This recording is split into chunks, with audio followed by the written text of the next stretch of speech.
trovato nessuno così compatibile con me. È l'unica persona nell'intero universo che anche quando è lontana da me rimane la più vicina.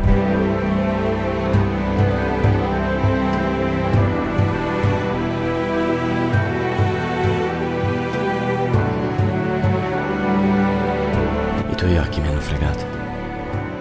Mi sono perso in quegli occhi.